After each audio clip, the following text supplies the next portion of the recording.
Welcome to the special occasion of the Southeast Asia Parliamentarians Against Corruption, or SEAPAC, Conference and General Assembly 2023, with the title Parliamentary Action on Political Finance Oversight and Combating Green Corruption in Southeast Asia. This conference is jointly hosted by SEAPAC and the Indonesian House of Representatives. My name is Enda Retmasuti. I'm the Director for Interparliamentary Cooperation at the Indonesian House of Representatives and also the Executive Director of the SEAPAC Secretariat. Allow me to begin by thanking all honorable delegates, panelists, and esteemed guests for participating in this conference. SEAPAC is a network of Southeast Asian parliamentarians who have common concern and focus on issues of anti-corruption and good governance. Established in Manila, March 2005, this network operates as a regional chapter of the Global Organizations of the Parliamentarians Against Corruption, or GOPEC. Along with its members from across the region, SEAPAC aims to establish a strong advocacy network that works through capacity buildings, facilitation of research, as well as sharing best practices and lessons learned among members of parliamentarians and experts. In this year's conference, we will specifically discuss the contemporary issues of political finance, green corruption, and participatory budgeting and post-audit. We also encourage honorable members of parliament who are attending and who are not yet members of SEAPAC. You may do so by filling out the form in front of you or by contacting our secretariat, Dita. Where is Dita? Dita, can you stand up? So Dita will help you with the registration process. We also invite all MPs and SEAPAC members to stay for the General Assembly later today, scheduled at 3 p.m. on our agenda. Ladies and gentlemen, for the opening, we will have the remarks from the President of SEAPAC, Dr. Fadlizon, who is also the chair for the Committee for Interparliamentary Cooperation. Pak Fadli, the floor is yours. Thank you.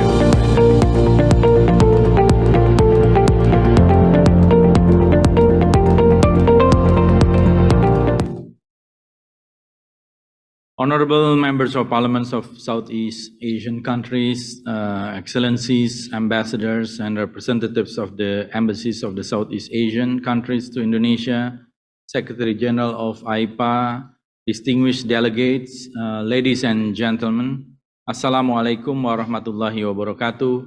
Peace be upon us all. Good morning.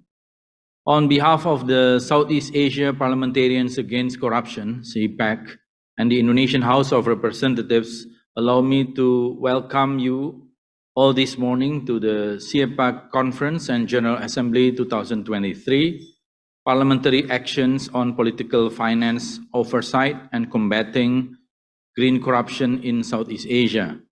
Allow me to start by drawing your attention to the massive global challenges we face today. The wars heightened, the climate crisis worsened, and the extreme poverty rage on.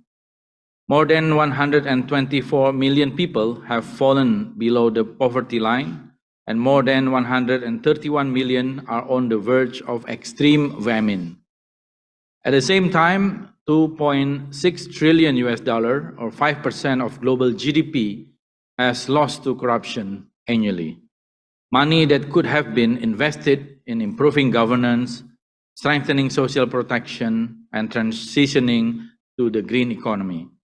At the regional level, we face an overall decline in the levels of democracy, including the stagnation and even regression of the Corruption Perception Index, CPI, in 2022.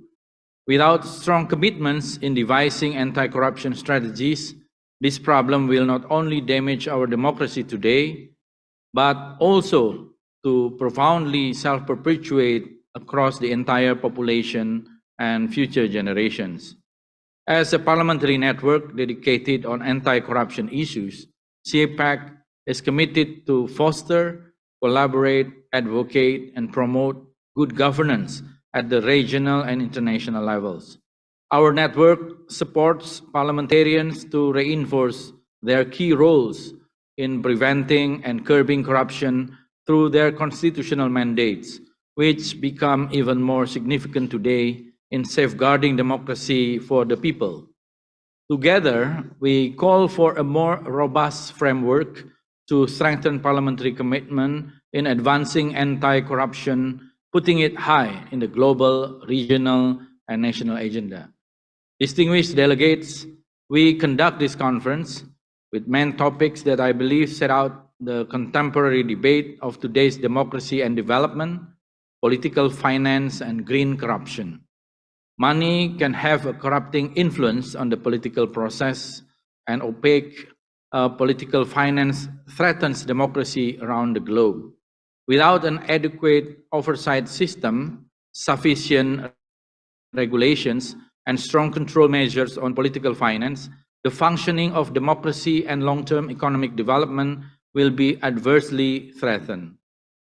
This is also a very timely topic, as some of the Southeast Asian countries, including Indonesia, will soon conduct their elections, and others in the region has just completed them. Through our discussion, I hope we can reflect upon our experiences and strengthen our oversight mechanism as the main component of an effective political finance regimes. Another pressing issue is that of green corruption, including fund and resource mobilization in the implementation of net zero pledges. Parliament must be strategically equipped to oversee those implementations and ensure greater transparency and accountability on national and international climate actions. In 2019, the UNCAC adopted a resolution 812 calling its member states to prevent and combat environmental corruption. I hope our discussion today will cover ways to ensure a more strategic engagement of parliamentarians in the implementation of that resolution.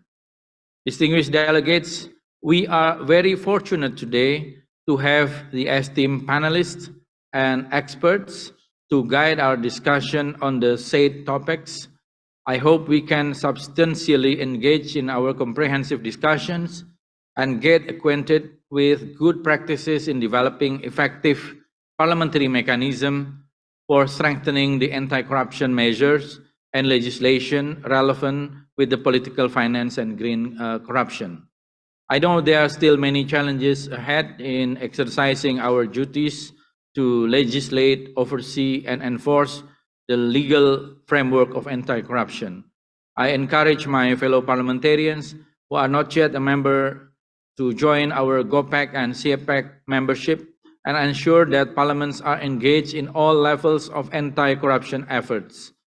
As a final message, I call upon all the esteemed members of parliaments to collectively strengthen our commitment in combating corruption. Do not let it lead our society to the decline of democracy. Thank you. Wassalamualaikum warahmatullahi wabarakatuh.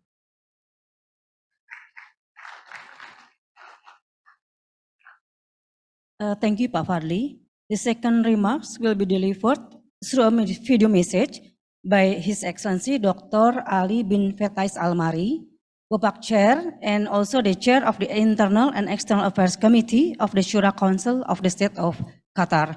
The message will be presented in Arabic, and we are going to distribute the translation in English.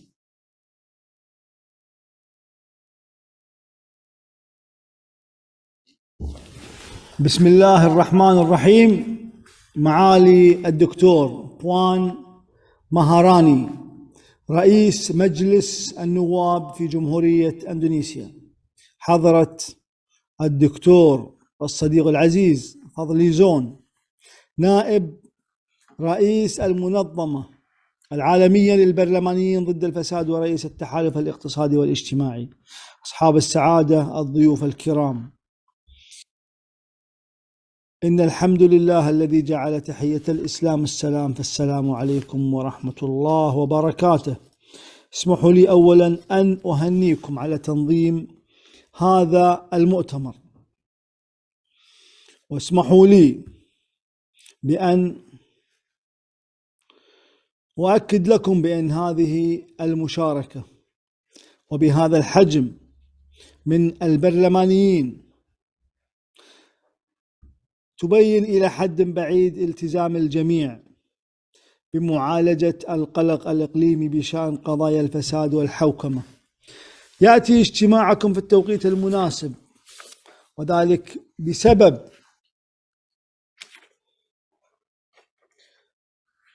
إن بعض البلدان في جنوب شرق آسيا قد أجرت بالفعل انتخاباتا، وبعضها سيكون في المستقبل القريب. سيدات والسادة، التمويل السياسي هو قضية تمس صميم النشاط البرلماني، تحتاج أي حملة أينما كانت إلى التمويل، إلى المال، وستكون كيفية كسب هذه الأموال واستخدامها أمرا حاسما في المسيرة السياسية، وتمس صميم الحوكمة والعمل السياسي. وكلما غابت عنها الشفافية ظهر الفساد بأبشع صوره.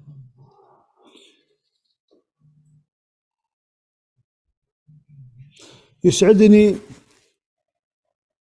أن أركز معكم أيضا على قضية الفساد الأخضر. والفساد الأخضر دون أن ندخل في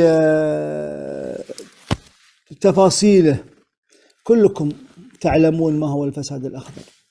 الفساد الأخضر هو مناصرة الطبيعة والعمل على كل ما يمت إلى هذه الطبيعة بصلة، ولكن بحكم حجم الأموال المهولة التي تصرف في هذه المشاريع فإننا نرى الفساد أيضا في أبشع صوره، يمس حياة الإنسان، يمس الأكسجين، شريان الحياة للبشر وللكوكب.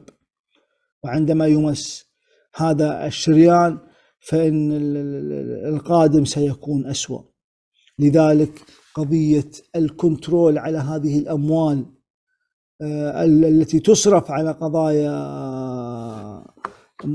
المناخ هي الآن تعتبر من أهم وأخطر هذه القضايا، والتي يجب أن يعمل العالم أجمع إلى التركيز عليها. هناك أموال تضخ من خلال الدول مباشرة إلى القطاعات التي تعمل على قضايا المناخ، وهناك أموال تضخ، وهذا الأخطر، من خلال منظمات دولية، ابتداء من الأمم المتحدة إلى المنظمات الإقليمية كلها دون استثناء. هذه الأموال إن لم تخضع إلى حوكمة دقيقة، إن لم تخضع إلى مراقبة دقيقة من قبل الجميع، فنعتقد بأن الأنفس المريضة وهم كثر ستطال أيديهم هذه الأموال، وستكون النتائج عكسية. عندما يدخل الفساد في أي مشروع فهو كفيل بتحطيمه أيا ما كان.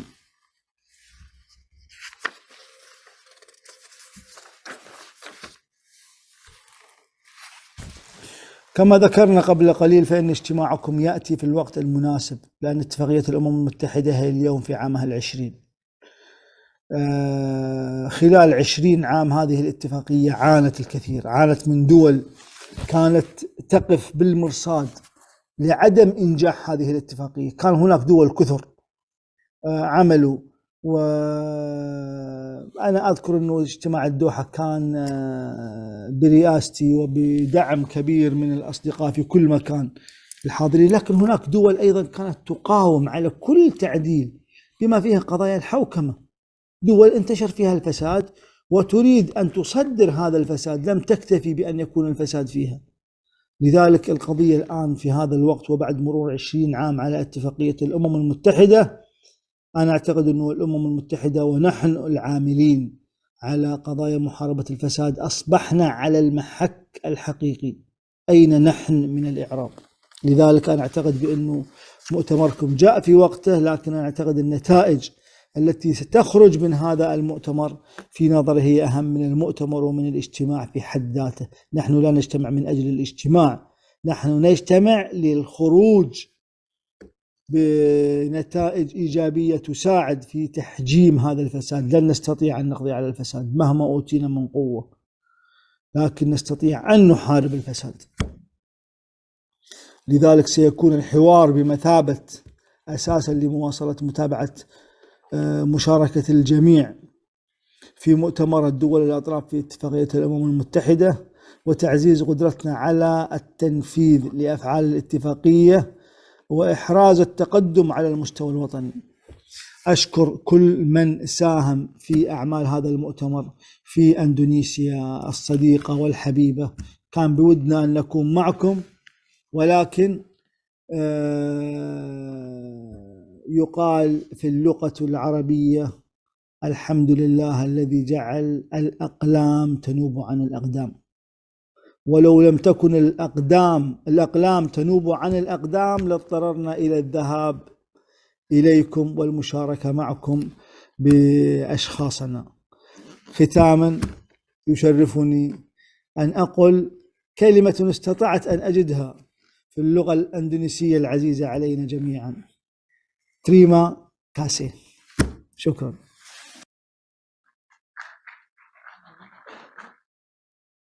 Ladies and gentlemen, we will now proceed to the main discussion of the meeting. The first session of the conference on addressing the root. The first session is on addressing the root of political corruption in Southeast Asia, Parliament's role in regulating and monitoring political finance. The session will consist of 3 presentations from our esteemed panelists, followed by an open discussion, and it will be led by Honorable Vice Chair of the Committee for Interparliamentary Cooperation, Mr. Putu Rudana. Pak Putu, silakan Pak mengambil tempat. Thank you. Yes.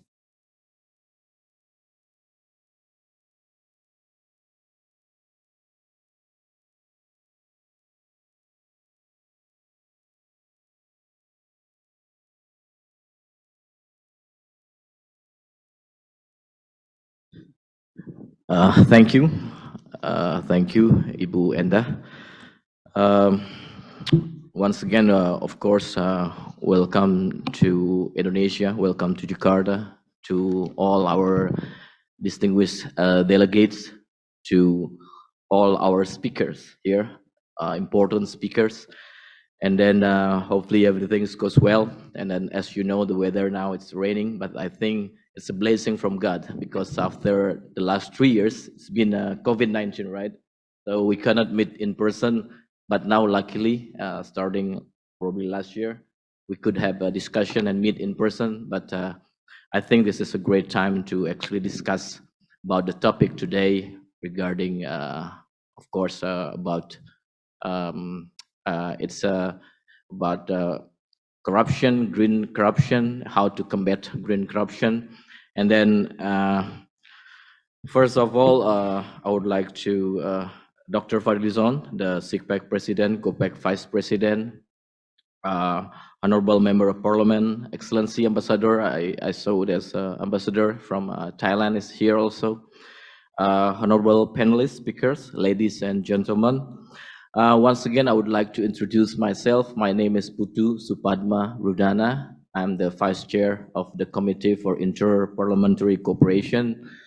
And of course, the duty of the committee, it's we always do going abroad to have a multilateral meeting to strengthen bilateral cooperation between Indonesia and many other parliaments from many countries. And then, of course, I'm very delighted here to actually welcome you in the first session with the theme of addressing the root of political corruption in Southeast Asia, Parliament's role in regulating and monitoring political finance. And of course, today I will serving as a moderator for this session.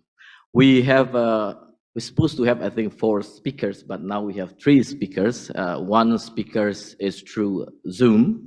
It's Professor Adam Graker.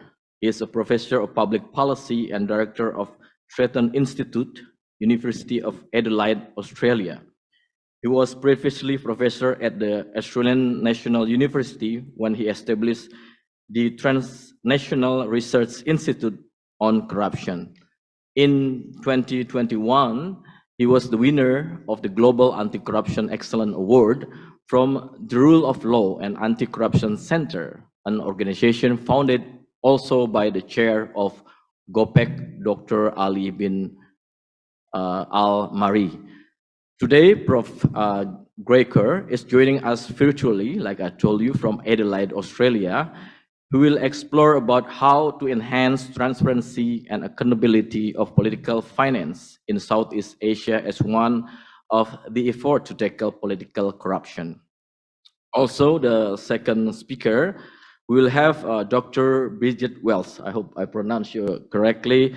She is Honorary Research Associate at the University of Nottingham, Asia Research Institute in Malaysia.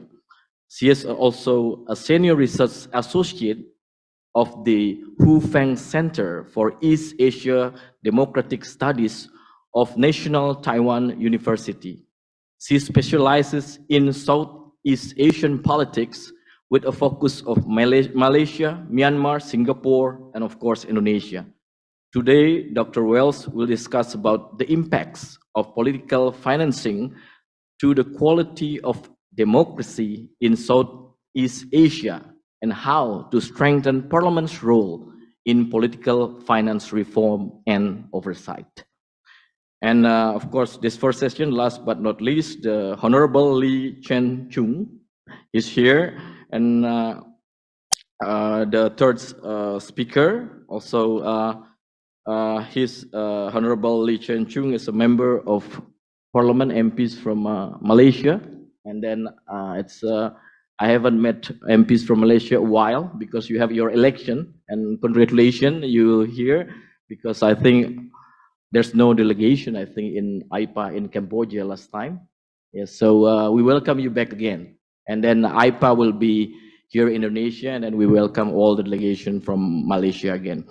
Without further ado, I would like to kindly invite Professor Adam Graker to take the floor as the first speaker. And then he will be through Zoom. And then the time for each speaker is 15 minutes. Probably I give more 15 to 20 minutes because used to be 4 speakers, now it's 3 speakers. And after that, we will have intervention from the Member of Parliament and also discussion and question. Please, and first speaker, Professor Adam Graker.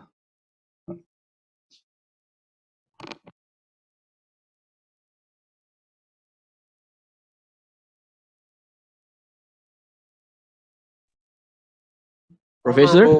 Hello, can you hear me? Yes, of course. Before I couldn't hear you, but now clearly we can hear you. Please take the floor. Okay, and there's just one more thing. If for some reason the audio is not good, please interrupt me, because sometimes on this computer we don't have good audio, but please interrupt me if you can't hear me. So I'm honored, deeply honored, to be invited to participate with you today. I'm sorry that I can't be here in person. I would love to be there with you in person. I've been working on corruption as director of our Transnational Research Institute on Corruption here in Australia. But one thing, I am not arrogant enough to try and specify what sorts of things work best in your country. What I want to do today is not go blow by blow how you might do better things, but rather to provide a framework for analysis so that you can apply these in your own situation. And the speakers that follow me will speak much more specifically. So what I want to do is really provide a backdrop to help you enhance the way in which you can start to deal with complex issues of political financing, electoral funding. Now, I believe there are some slides somewhere, so could you please show me the first slide? Okay, and the next one, so we'll move to the next slide. What we've got here are 2 dimensions. First of all, there's election funding, and then there we start to look at what do we get? When something is a donation, this is something that we always accept quite normally in a democratic society, that people should be able to support ideas that are in accordance with their ideology, with their values.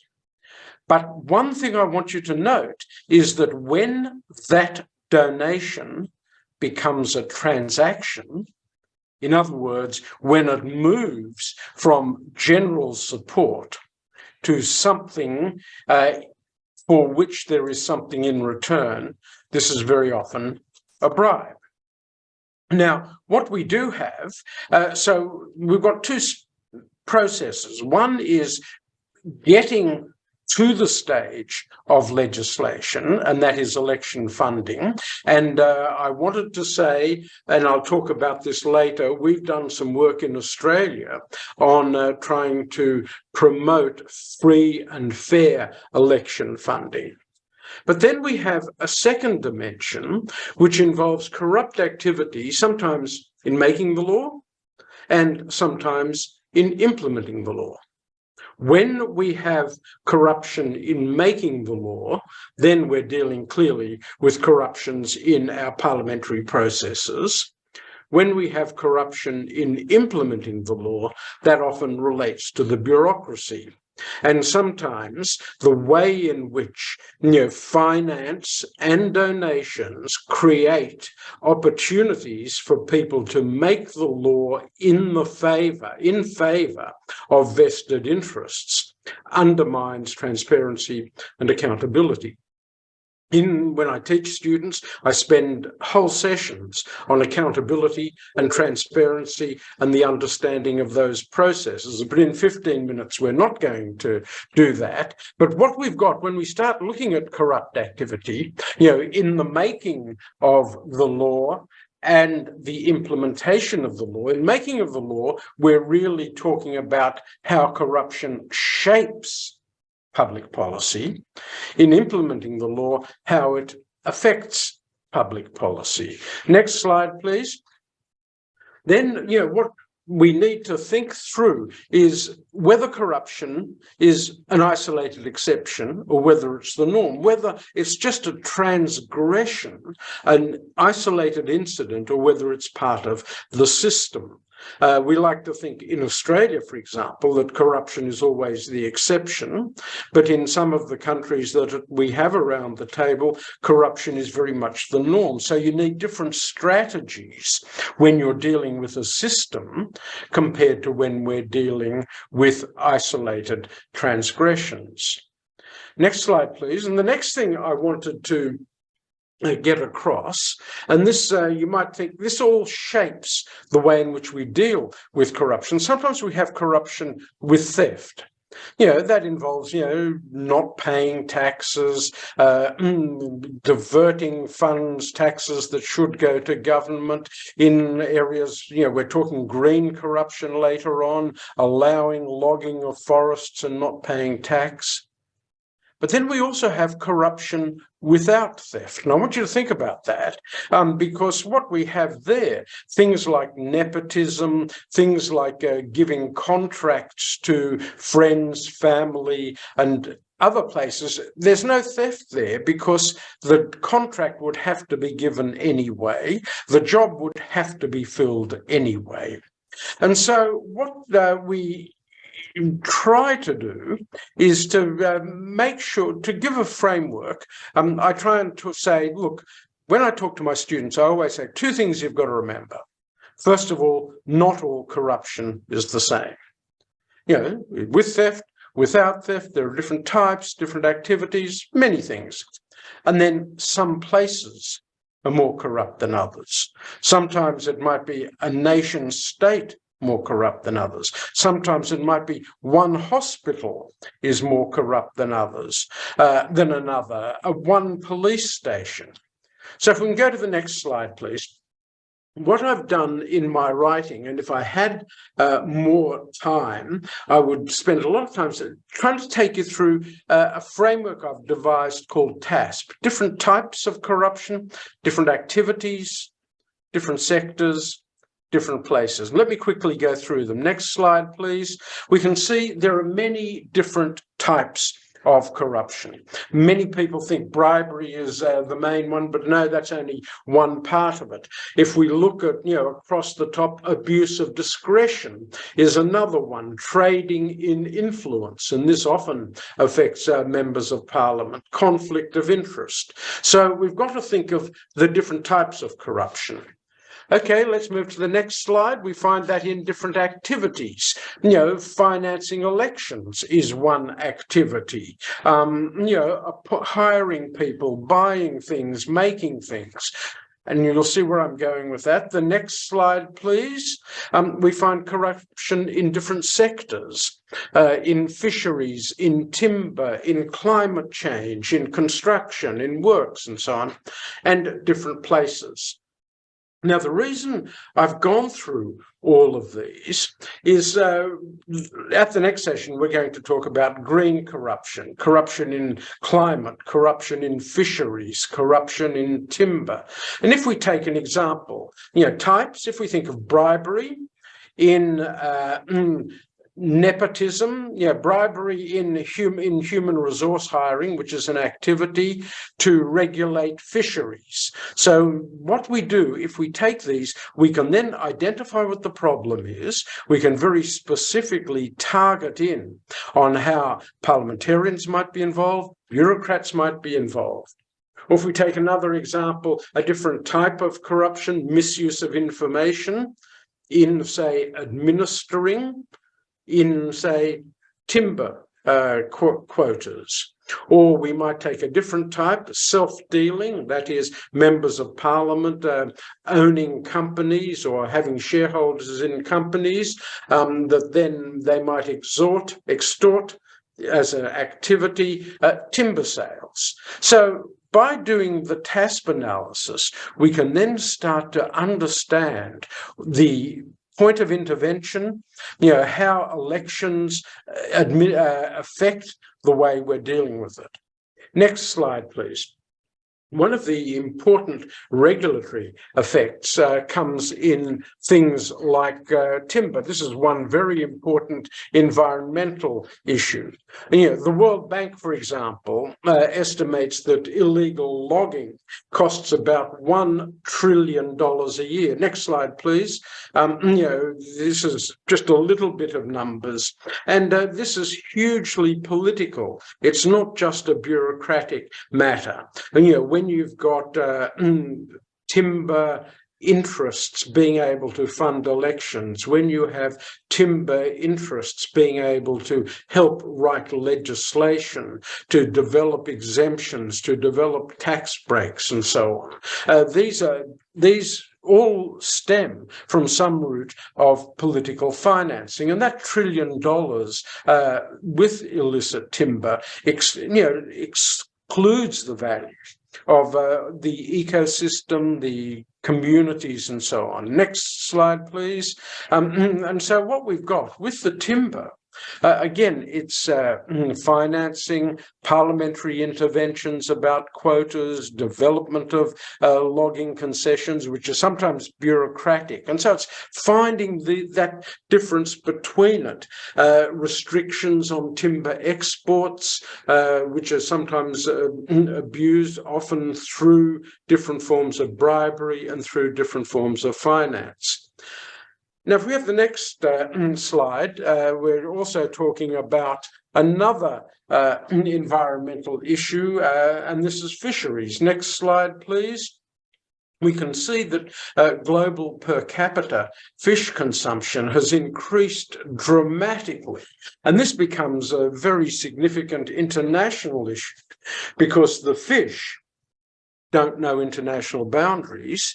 but we do have fishing boats crossing international boundaries. We're talking about $130 billion a year. We're talking about small states not having the resources to be able to police it. We see soft diplomacy in some ways, foreign aid exchanged for fishing concessions.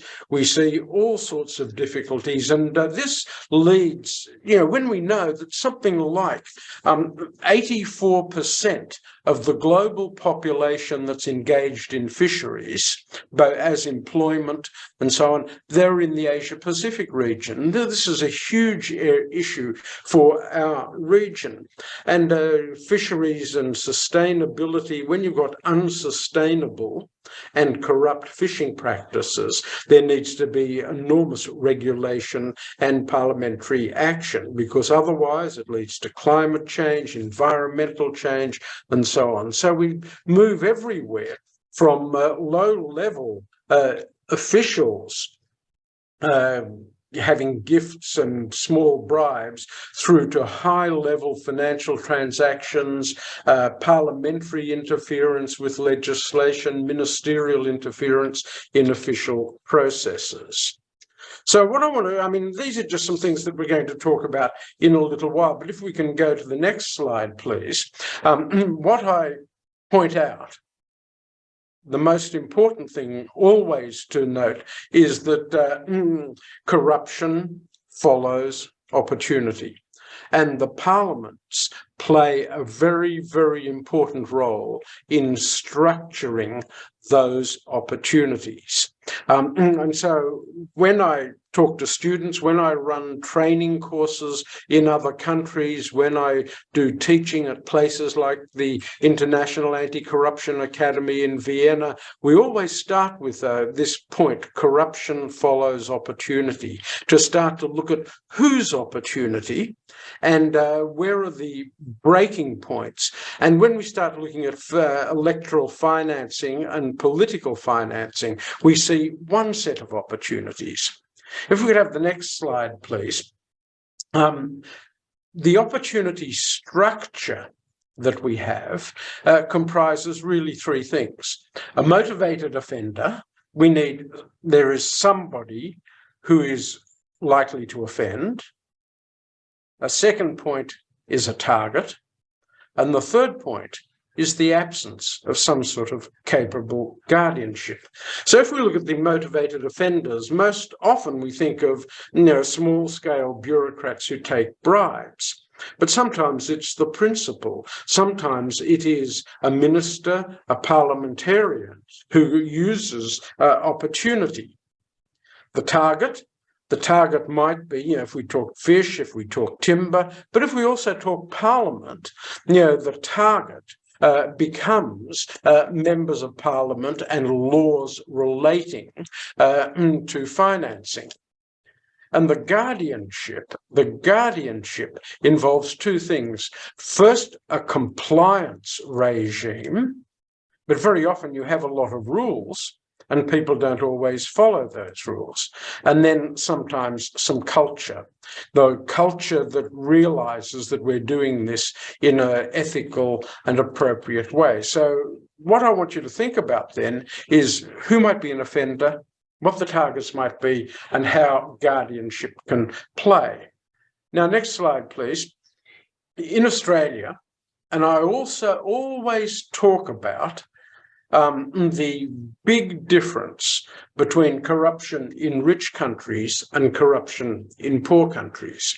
We've a team that I worked with, a couple of other professors and Transparency International, 2 years ago, we wrote what we called a blueprint for Australia's national integrity system, a blueprint for action, because we also had slipped in the global corruption perceptions index. And we've got 5 chapters in this report. And look, as I said at the outset, it's not for me to tell you how to run things in your country, but if you'd like a copy of that report, my email is at the bottom of the slides. But you'll note that section 4, chapter 4 on this is called Fair, honest democracy. And this does talk about some reforms in electoral financing, transparency, accountability, reporting in real time.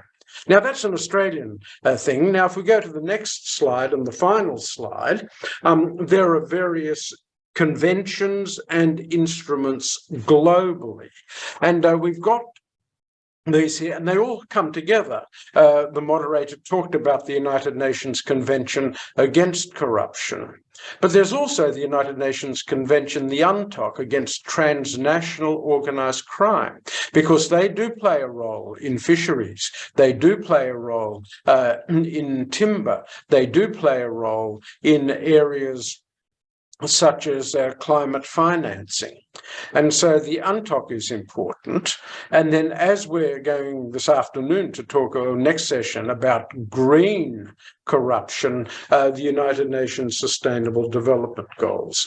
So to finish off, what I really wanted to say was I've just tried to outline some things to think of to give you a framework as step one to better understanding the opportunities, the targets in political financing, and we can then talk much more later about some of the specific mechanisms. Thank you very much, Chair. Thank you, Professor Greker. Of course, there's one point that I always remember: corruption follows opportunity. So I think there's in all fields, in all places. So, but how we combat this, and then how hopefully, and then after this, we will have Dr. Bridget Wells next, and then she's doing a lot of research. Is that right, Dr. Wells? And then hopefully she will mention honestly about the position of ASEAN, how actually the index, but I don't know. She will do the presentation in 15 minutes, and then I will give the floor to her. Please, thank you. Terima kasih, Putu, for your very kind invitation, introduction, and to the organizers for inviting me. When I arrived in Jakarta yesterday, it's been 3 years. My heart lifted. I felt a sense of joy of arriving back in Indonesia, despite the macet that was involved. So it is indeed an honor. Can I have the organizers put up the slide? And I'm going to try to speak to about 15 minutes and begin a conversation. I want to begin before the slides with a little story. This is a story of a man called Amir. I met him in Sabak Bernam, which is a place in Selangor outside of Malaysia during the elections last year, in the parliamentary elections in November of last year. And Amir told me he had received 100 ringgit, which is about 400,000 rupiah, for his vote, and to vote for a particular coalition. And I asked him how he felt about this, and he said, I'm voting against corruption. I said, okay, you sudah dapat duit, but you vote against the corruption. And he said that he felt that it was necessary for him to receive these funds. And of course, later in my conversations with Amir, who was pumping my petrol, actually, he explained how the difficulties his family faced during the COVID time, the issues of survival, the issues and challenges that he faces as a young person. He was 20 years old, about his future. And why do I start this conversation with the story of Amir? Is because these issues are complex. They're not so simple. Right? They're not as black and white as we think it is. And I think we have to be cognizant of that as scholars, as practitioners, as people who are representing different actors in this storylines, how complicated it is. And to understand that when someone takes money, they're doing it for their family, and sometimes the systematic issues are very difficult to address. My main point of my presentation will be that in order to address these issues of corruption, to deal with issues of political financing, you need an ecosystem. Parliamentarians are part of that, but it needs to be a broader ecosystem. To address the problems of Amir, you need to address the problems of social mobility, poverty, and inequality in a society. And in order to do that, that's not just a political finance bill. It needs to have policies and other issues in terms of parliamentarians. So I ask you as parliamentarians to be cognizant of these interrelationships and complexities. But now I turn to my presentation, where I hope I will try to illustrate some of the questions I was asked. As always, one begins with an apology for recognizing there may be shortcomings in only 15 minutes. But I'll begin as we discuss broad issues at bay. Sila, the next slide, thank you. What we've learned in the context of studying corruption and studying the issues of governance in Southeast Asia is that we have seen a pattern where democracy has had an uneven impact on reducing corruption. The idea was that places that would have more democratic governance would actually reduce corruption. Indonesia is illustrative of the uneven impact on corruption, but there are many other countries in the region that show that. At the same time, we also know that greater authoritarianism has increased corruption. We only need to look at the horrible circumstances in Myanmar to understand that the impact of what happens when we have greater authoritarianism. So the answers don't just lie with the different regimes of democracy or authoritarianism. As we all know as practitioners and policymakers, the devil is in the detail, the policies, the things that you can put in place to create this ecosystem. In particular, I highlight the need for a greater ecosystem because of the impact of the crisis of COVID. I think the region as a whole is encouraging in voters to adopt issues of short-term survival strategies. This is why the need for political financing and bills needs to be carefully put together as part of an ecosystem. Sila, next slide, please. This one is just, Putu just asked me to show what Dr. Fadli was just saying about the trends of the recent transparency indices. These are the numbers for the last year. We know that in Southeast Asia, the numbers have been going down in terms of performance. But keep in mind that these indications about corruption are often done by business elites in Transparency International. And so they reflect a particular perspective. But I point to troubling indications in places like Cambodia, Thailand, and of course, Indonesia. Malaysia has had modest gains, but backtracking in the last few years. My neighbor to my right will speak more about Malaysia. He's asked me not to talk much about Malaysia, so I only cakap saja dengan Amir saja. And then we will see, but of course, Singapore, I think its score is overinflated, but we can discuss that later. Sila, the next slide. I wanted to bring also to the conversation, since I was helping to set the context. This is the Asia Barometer Survey, which I'm a core member. And this data shows you something very interesting, is that while corruption indicators may vary across the country, they also vary, what people perceive in Southeast Asian countries is corruption is very different. Helping someone to go into a school is not necessarily corruption, although maybe people, in fact, it may be corruption, but it's perceived very differently. And we have very polarized views about how corruption is widespread or not. And this gives you some of these are data that is done in the last 2 years. So it gives you some of the indicators of survey research. The next slide. We also have very different views of how effective corruption has been the responses. Indonesia gets a poor rating in terms of effectiveness, comparatively speaking, but some of the other countries get even much worse in terms of their numbers.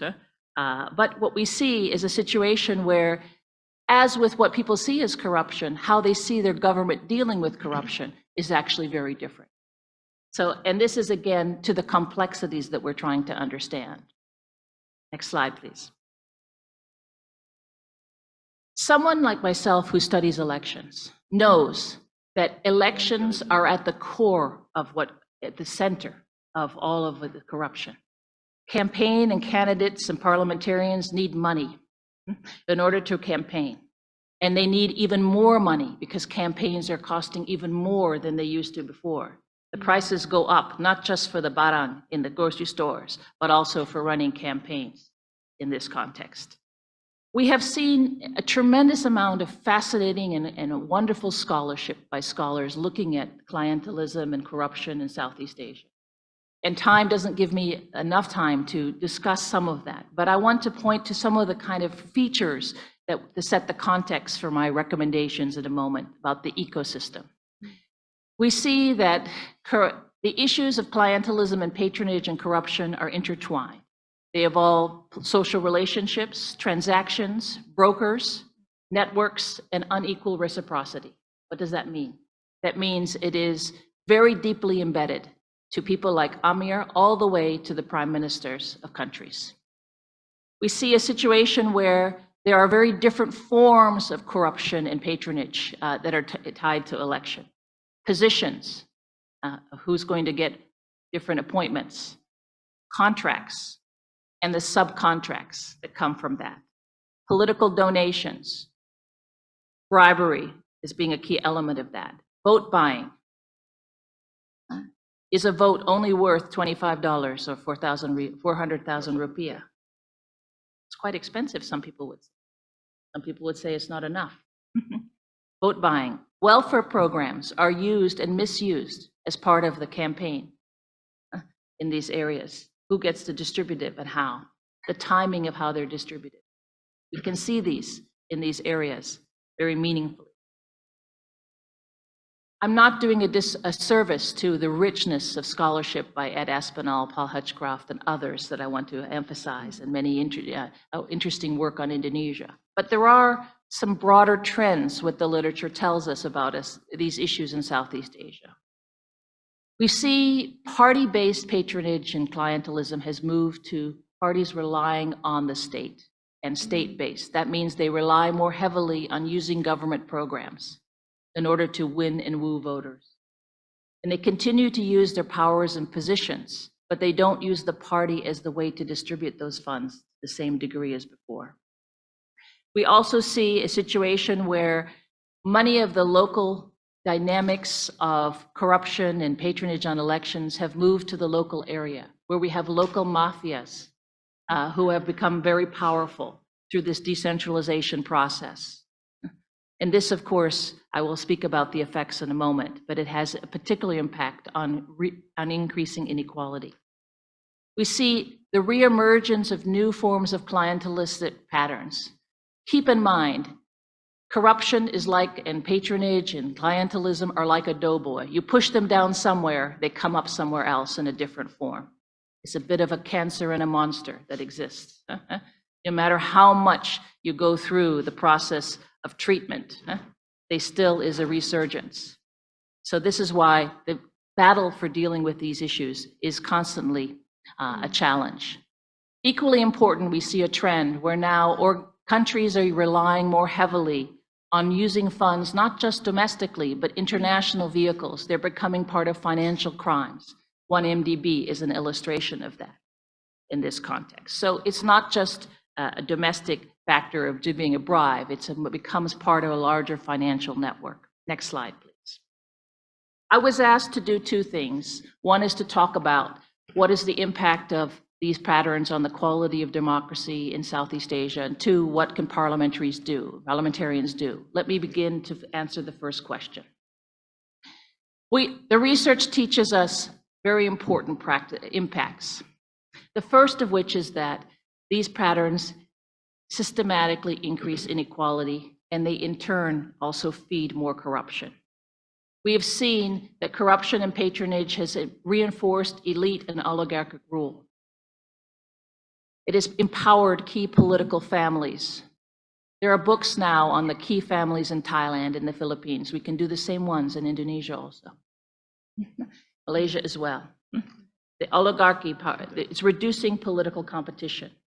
We see a situation where we have the business politics nexus has come back in a significant form. And this, of course, limits the ability for individuals to have a competitive economy. Indonesia has been very progressive compared to some of the other countries, but we do have a real challenge in the fact that those who have money continue to make money, and those who don't have money continue not to get money. In this process, that is systemic effects of the impact of these patterns. And of course, we have tremendous leakages and waste. Next slide, please. Corruption, patronage, and others has impacted in various ways the nature of political campaigns. Foremost, they have raised the cost of campaigning.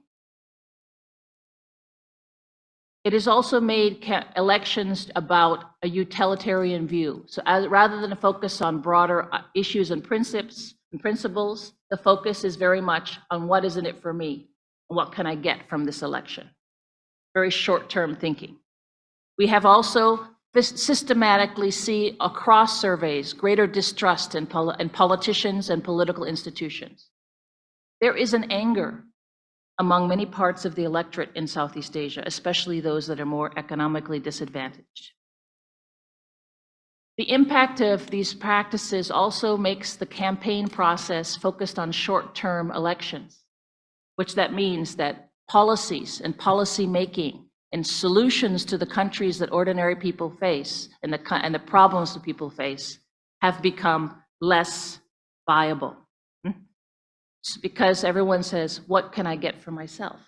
As opposed to what can I do to solve the problems longer term? There is this kind of vicious cycle that people focus only on being reelected as opposed to focusing on what they should do once they are reelected. And we can see this systematically throughout these processes. Equally so, the narratives become a zero sum. It's either I win and get money and the other person doesn't. And it feeds the polarization, the values that underscore and decline and erode the practices of democratic governance. Next slide, please. We've also seen systematically through repeated studies, bought local governments, and sometimes on national policies. We've had, as many of the colleagues will speak with much better clarity than I am on the issues of green corruption, we can see tremendous impact on negative impact on climate and climate change and land development at the local level. And this has led to also spillovers where media and civil society have been targeted for raising issues of corruption because they are seen to be challenging the system. The system remains a lack of transparency. That's the answer, preliminary answer to the first question. Let me turn in my last minute or so to the questions and lessons so far and what we can think about, what the literature is telling us and the experience is telling us from a perspective of what parliamentarians can do. We know there have been serious impacts on democratic governance. But as practitioners and policymakers and academics, we need to be responsible to see the interconnections, to recognize that political financing alone is not only the solution, that it has to be done in tandem with other particular measures. We can see and learn from the lesson of Thailand, where they introduced new political financing and created new subsidies that with a matter of time, the system brought back a more authoritarian government that rejected these practices. We can see that we need to reframe the lessons that we've had and think more carefully about what those lessons have been. Crucial is bringing buy-in to the system. Parliamentarians and elites do not want to change the system unless they can see a reason to do so. They have to be given a reason to do so. The main reason for them to reduce and change is for them to save money for themselves, to reduce the campaign costs. This is the one of most traction, but many other people in the room may have others to offer in this area. But also the other reasons that are more impactful are the needs to reduce inequality, to embrace better policies, to make better governance. Now let's turn to the last slide and what parliamentarians can do, and I will close my remarks. Political funding bill is essential in many countries throughout Southeast Asia, but it's not enough. And the devil is in the detail of that bill. Keep in mind, bills often favor those in power, not necessarily favor those who want to challenge those in power. Yes, strengthening oversight is essential, but important in that oversight is strengthening oversight over parliamentarians themselves and the business elites that they work with. Equally important is that Parliament needs to be given much more legitimacy, and being the body of oversight. The anti-corruption body in Malaysia, which my colleague, my friend YB Lee will speak about, reports to the executive, not to the parliament. That should change. Election commissions should report to the parliament, not to the executive, like in Singapore. They should report to the parliament, not to be a part of the prime minister's office. These shifts in terms of making institution building are very important, more equitable, more checks and balances. There needs to be greater oversight over local government. The conditions that are happening in local communities, especially over land development and climate, have broader national implications, but they have significant implications on people like Amir, who can't find a job, who's facing floods in his kawasan, in his area, in his kampung. Equally important, we have to have organizations like this, like SEAPAC, to help to build like-minded allies. The allies who you think are not your friends have to become your friends. In politics, many in the room know your enemies become your friends become your enemies. In order for a bill and changes on these areas, you need to figure out how to create broader rubric of allies and continue your engagement. Terima kasih banyak. I've spoken enough. I'm sure that there are others that will have others to say. Terima kasih. Thank you, Dr. Bridget Wells. And now the third speaker, Honorable Lee Chien Chung.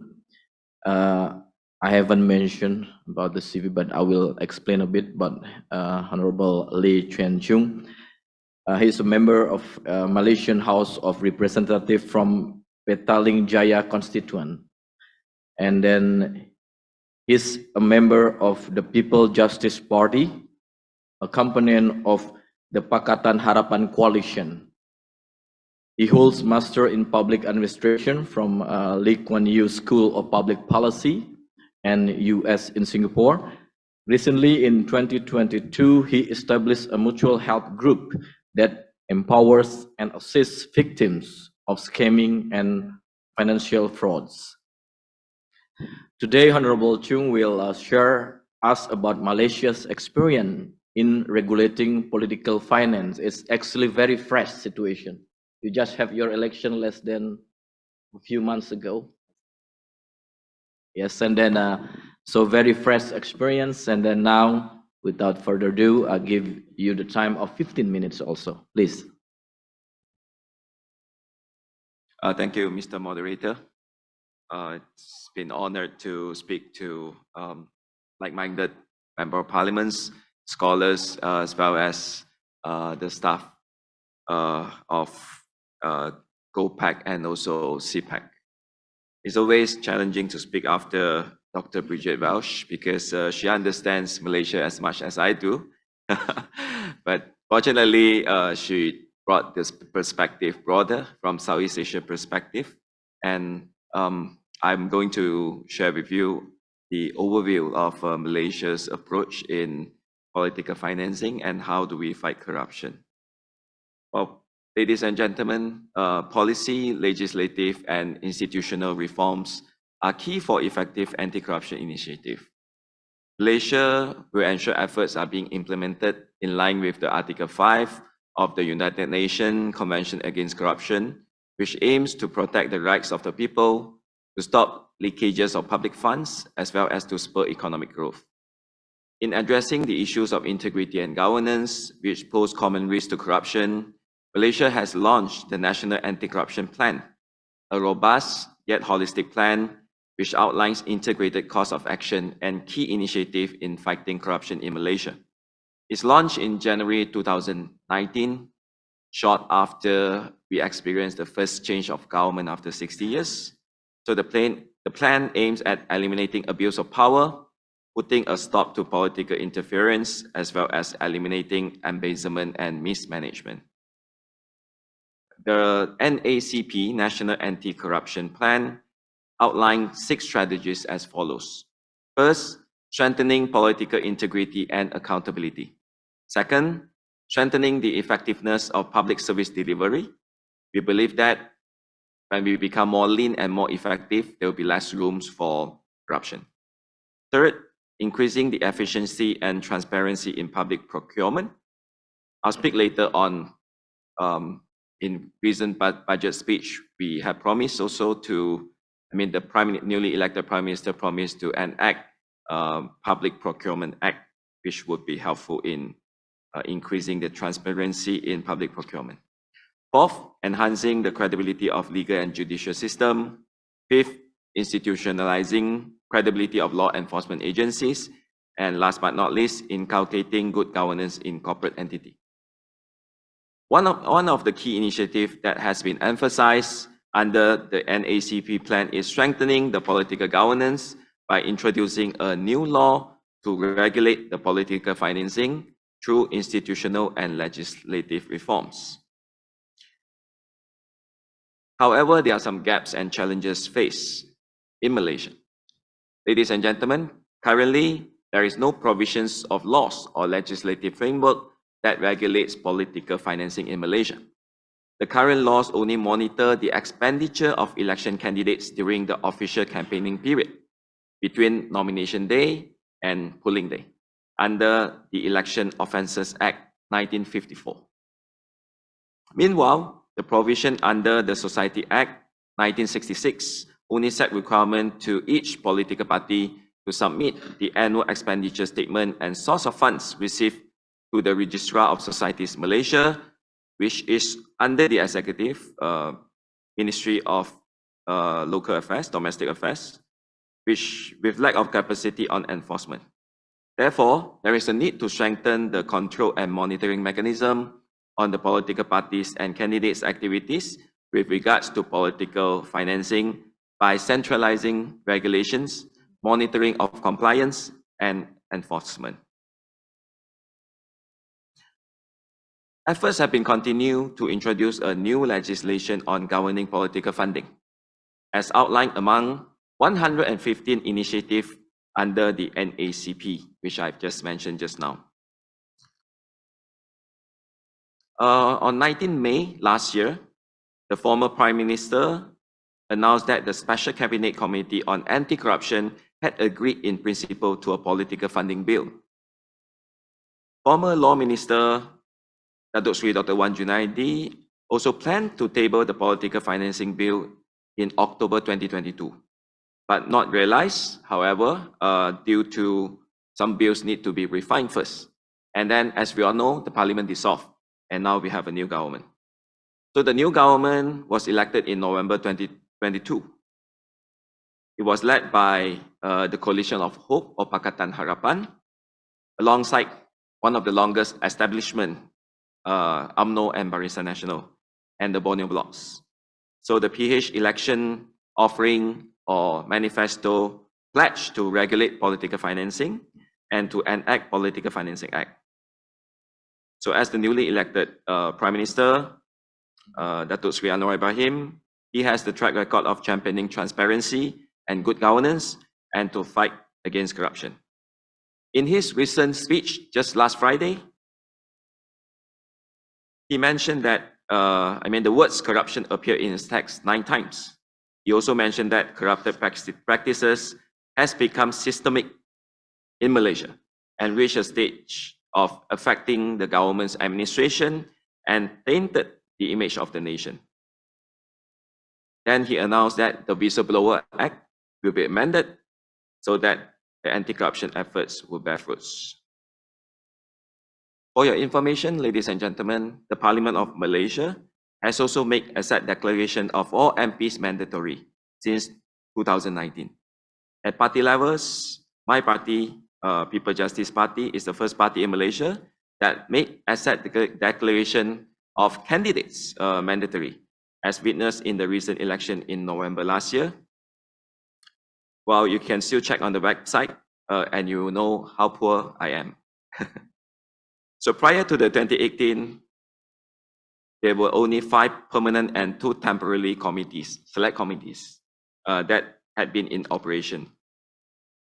Currently, the select committees was expanded to 10 departmental select committees and 5 topical select committees. Thereon, apart from the more independent Parliamentary Account Committee, PAC, which by convention now should be chaired by the opposition, PSCs or Parliamentary Select Committees also started to play a more prominent role in the check and balance and scrutinizing the executive power. The PSCs related to our topic today include PSC on integrity and anti-corruption, as well as a caucus on reform and governance, who was led by then the opposition leader and now PM.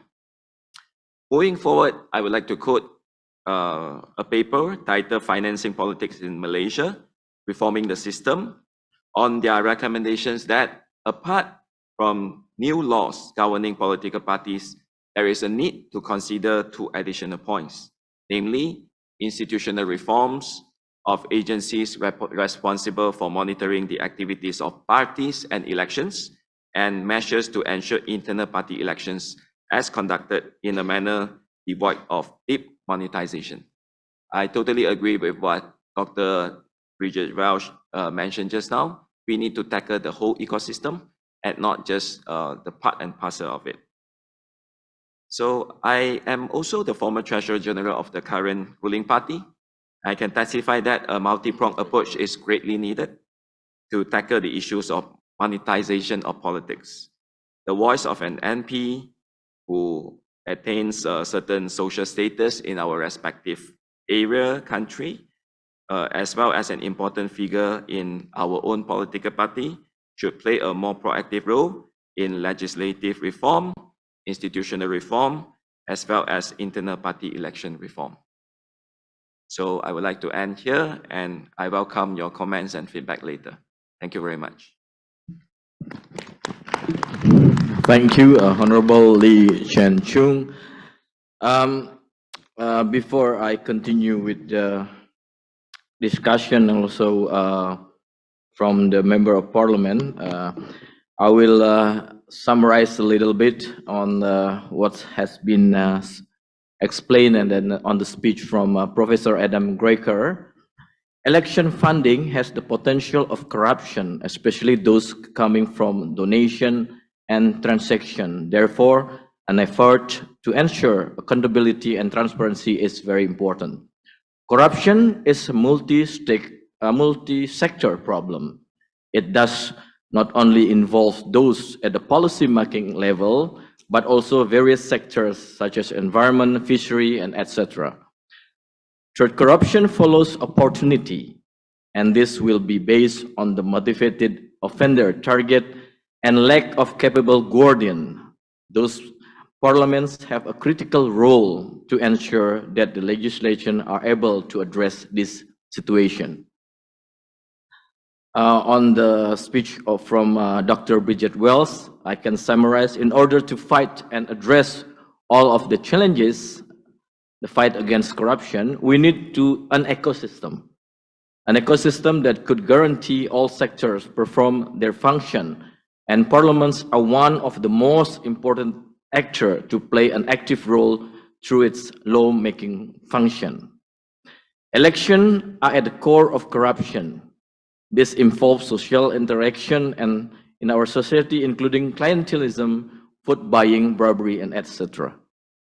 Business politics nexus are on the rise, which bring the oligarch system is getting stronger. Political corruption has indeed influenced the extent to which democratic governance is effective or not. Thus, we need to address all of these problems together, especially Parliament, through the lawmaking oversight, both to parliaments and business involved in the political finance, and ensure check and balances are present. And from the last speaker, in order to ensure our fight against corruption, it is important to strengthen the control and monitoring political finance in all political processes, including through the effective judicial system for ensuring good governance. In Malaysia's experience, there was a trend that corruption becomes systematic. Now, of course, Malaysia Parliament has established a parliament body in charge of ensuring institutional reform to tackle the whole ecosystem needed for the anti-corruption efforts. Legislative reform is very critical. And then, of course, Honorable Lee Chen Chung has an experience as the treasurer for the party, so he knows the problem, and I think we should work together, and Parliament should do more action to combat the corruption. And of course, now I will give the time to invite the representative from the Parliament to give the interventions. There I have there's 4 intervention. First one is from Thailand, second one is from Timor-Leste, third one is from Malaysia, and last one from Indonesia. Now I give the time to Thailand. Thailand, who will address the intervention, please. The time is yours. เรียนท่านประธานและท่านผู้แทนผู้มีเกียรติสุภาพบุรุษและสุภาพบดีทุกท่านครับขอขอบคุณที่ SEAPAC ได้เชิญคณะผู้แทนรัฐสภาไทยขอขอบคุณท่านประธาน SEAPAC และสมาชิกสภาผู้แทนราษฎรของสาธารณรัฐอินโดนีเซียเป็นอย่างยิ่งสำหรับการเป็นเจ้าภาพจัดประชุมนี้ขึ้นเพื่ออภิปรายในหัวข้อที่สำคัญและสำหรับการต้อนรับเป็นอย่างดีตั้งแต่ที่คณะผู้แทนเดินทางมาถึงอินโดนีเซียเราควรนำประเด็นที่เกี่ยวข้องกับการทุจริตมาพิจารณาวันนี้เนื่องจากประเด็นดังกล่าวเป็นประเด็นความท้าทายอย่างยิ่งในภูมิภาคเราขอเรียนอย่างนี้นะครับวันนี้คณะผู้แทนของประเทศไทยนั้นสมาชิกสภามาทั้ง2 ฝ่ายคือฝ่ายรัฐบาลและฝ่ายค้านตัวผมเองผมชื่อธีรชัยพันธุมาศเป็นสมาชิกสภาผู้แทนราษฎรของพรรคก้าวไกลซึ่งเป็นฝ่ายค้านอันดับที่2ของสภาผู้แทนราษฎรแห่งประเทศไทยและเราอีกหน้าที่หนึ่งก็คือเป็นโฆษกคณะกรรมาธิการคณะป้องกันและปราบปรามทุจริตประพฤติมิชอบสภาผู้แทนราษฎรขอเรียนแก่คณะผู้แทนของทุกท่านทุกประเทศเป็นอย่างนี้นะครับในเรื่องเกี่ยวกับการทุจริตคอร์รัปชันสิ่งที่เราจะต้องพิจารณานั่นก็คือเรื่องของความเป็นประชาธิปไตยและความโปร่งใสคือรัฐที่โปร่งใสตรวจสอบได้เป็นหลักสำคัญรวมถึงประชาชนที่มีศักดิ์ศรีและเข้าใจการทุจริตไม่ดีอย่างไร3 องค์ประกอบนี้เป็น3 องค์ประกอบที่สำคัญสำหรับประเทศไทยนั้นเรายังมีปัญหาในเรื่องของความเป็นประชาธิปไตยของประเทศเราอยู่นั่นก็คืออำนาจอธิปไตยยังไม่เป็นของประชาชนอย่างแท้จริงอย่างที่ควรจะเป็นในประเทศที่เป็นประชาธิปไตยสมบูรณ์แล้วเรามีการถูกรัฐประหารมาทั้งหมด13 ครั้งครั้งล่าสุดก็คือวันที่22 พฤษภาคม 2557เรามีการใช้สืบทอดอำนาจโดยการร่างรัฐธรรมนูญให้กลไกของรัฐนั้นยังอยู่ภายใต้คณะรัฐประหารอยู่ยกตัวอย่างเช่นในส่วนรัฐสภาของประเทศไทยนั้นยังมีสมาชิกวุฒิสภา250 คนซึ่งมาจากเชื่อมโยงจากการแต่งตั้งของคณะรัฐประหารอยู่สมาชิกสภาผู้แทนราษฎรอีก500 คนมาจากการเลือกตั้งของประชาชนแต่สมาชิกวุฒิสภาสามารถที่จะมาโหวตเลือกตั้งนายกรัฐมนตรีได้และสิ่งเหล่านี้ทำให้ความเบี่ยงเบนอำนาจอธิปไตยยังไม่ได้เป็นของประชาชนแท้จริงเพราะว่ามันเบี่ยงเบนให้เป็นอำนาจรัฐประหารยังสามารถได้เปรียบในการที่จะตั้งรัฐบาลในการบริหารประเทศได้อยู่นี่คือสิ่งที่เกิดขึ้นในประเทศไทยที่มีปัญหาเรื่องประชาธิปไตยนอกจากนั้นก็ยังมีในเรื่องของการตั้งองค์กรอิสระเช่นคณะกรรมการป้องกันและปราบปรามทุจริตก็มีการเชื่อมโยงจากการแต่งตั้งคณะรัฐประหารอยู่องค์กรตรวจสอบศาลรัฐธรรมนูญองค์กรสิทธิมนุษยชนอื่นอีกหลายองค์กรก็เป็นการเชื่อมโยงยังไม่เป็นการตรวจสอบถ่วงดุลในองค์กรเหล่านี้ได้เลยนี่คือปัญหาประชาธิปไตยที่ทำให้เวลาจะตรวจสอบฝ่ายรัฐบาลจะทำให้การตรวจสอบยากขึ้นและทำให้กลไกการทุจริตประพฤติมิชอบนั้นไม่ได้ถูกการเปิดเผยอย่างที่ควรจะเป็นอย่างเช่นประเทศเสรีประชาธิปไตยเต็มใบที่ได้ทำมาแล้วนี่คือสิ่งที่รัฐสภาไทยยังเกิด นอกจากนี้ในส่วนของการออกกฎหมายซึ่งกฎหมายสำคัญเช่นกฎหมายปฏิรูปประเทศยังมีกลไกในรัฐธรรมนูญที่ออกให้วุฒิสภามีสิทธิ์ที่จะมาโหวตตั้งแต่ต้นนั่นก็ทำให้กฎหมายบิ่นเบือนในการที่จะไม่สามารถตรวจสอบการทุจริตของรัฐบาลได้เลยทำให้ปัญหาการทุจริตของประเทศไทยในขณะนี้ค่อนข้างจะรุนแรงเป็นอย่างยิ่งนี่คือสิ่งที่ตัวผมเองเป็นตัวแทนของพรรคฝ่ายค้านและตัวแทนของกลไกที่อยากจะเปลี่ยนแปลงระบบนี้อย่างที่หลายท่านวิทยากรหลายท่านได้พูดขึ้นมาเราก็อยากเป็นอย่างนั้นและก็ตรวจสอบในรายย่อยขอเรียนอีกประเด็นหนึ่งก็คือในเรื่องของหลังจากที่เราไม่สามารถตรวจสอบในส่วนของการไทยรัฐได้ทำให้ทุกสิ่งทุกอย่างเวลามีการร้องเรียนมีการตรวจสอบก็จะเป็นเรื่องที่ไม่ถูกตรวจสอบในเวลาที่ควรจะเป็น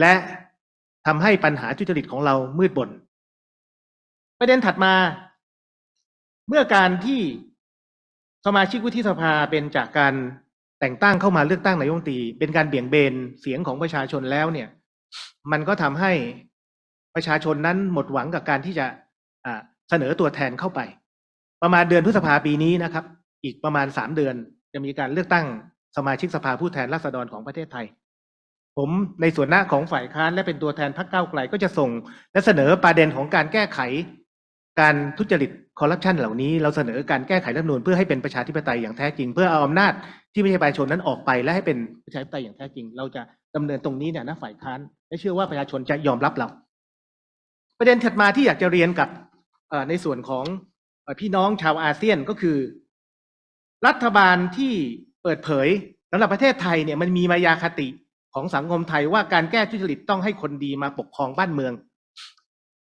คืออาศัยตัวบุคคลซึ่งเป็นมายาคติมานานมากแต่ว่าในความเป็นจริงแล้วไม่ใช่เลยในความเป็นจริงจะต้องทำให้ข้อมูลของรัฐเนี่ยจำนวนมากได้รับการเปิดเผยให้ประชาชนเข้าถึงเพื่อตรวจสอบการทำงานภาครัฐได้ซึ่งของเรานั้นปิดค่อนข้างเยอะเมื่อไม่เปิดเผยการจะทำอะไรที่ไม่ถูกต้องสามารถทำได้ตรงนี้เป็นสิ่งสำคัญที่สุดเราคิดว่าเราควรจะต้องมีการแก้ไขให้เป็นรัฐเปิดเผยถ้าสภามาจากประชาธิปไตยจริงๆแล้วเราจะต้องแก้ไขตรงนี้นี่คือในสิ่งของสภาผู้แทนราษฎรที่ในสมัยหน้าเราจะทำอาการที่2คือข้อมูลที่รัฐเปิดเผยนั้นล่าช้าและไม่ได้ทำรูปแบบที่สามารถนำมาประมวลผลและใช้ต่อตรวจสอบได้สะดวกเช่นเปิดเผยเป็น PDF หรือรูปภาพแทนที่จะเป็นรูปแบบ Machine Readable หรือ Excel ซึ่งตรงนี้เราคิดว่าถ้าทำแบบนี้ได้ประชาชนจะเข้าถึงได้ง่ายข้อมูลที่รัฐเปิดเผยล่าช้าและที่สำคัญคือหน่วยงานภาครัฐโดยเฉพาะรัฐที่ตรวจสอบยากแล้วไม่ยอมเปิดเผยสัญญาที่ทำแก่เอกชนทำให้การตรวจสอบเอื้อประโยชน์กับกลุ่มทุนผูกขาดได้มากนั่นคือสร้างความเหลื่อมล้ำได้อีกและที่สำคัญอีกประการหนึ่งก็คือหน่วยงานของภาครัฐจะต้องอ้างบอกว่าข้อมูลนั้นเป็นข้อมูลลับจะต้องเก็บไว้ก่อนถ้าสิ่งเหล่านี้มีการเปิดให้เป็นข้อมูลมีการออกกฎหมายให้เปิดเผยและก็มีระบบจูงใจนะครับในทางกฎหมายให้จับผิดคนทุจริตได้เช่นยกตัวอย่างเช่นนะครับตรงนี้คือกฎหมายการมอบตัวก่อนการลดโทษให้กฎหมายคุ้มครองพยานที่ยังไม่เพียงพอนะครับตัวอย่างเช่นการทุจริตจะไม่ใช่เป็นคนคนเดียวนะครับจะเป็นหลายคนถ้าใครสามารถมอบตัวก่อนคนนั้นได้รับการลดโทษตรงนี้จะทำให้คนที่ร่วมกันทุจริตเนี่ยเกิดการสั่นคลอนได้ง่ายและระแวงกันเองจะทำให้เปิดเผยได้กฎหมายตรงนี้เราจะต้อง Honorable Terachai, you can conclude your intervention, โอ please. เคครับได้ครับแล้วก็เราต้องให้รางวัลแก่ประชาชนที่แจ้งเบาะแสทุจริตให้ด้วยในส่วนนี้ที่สำคัญเราต้องมีการปรับปรุงในส่วนของ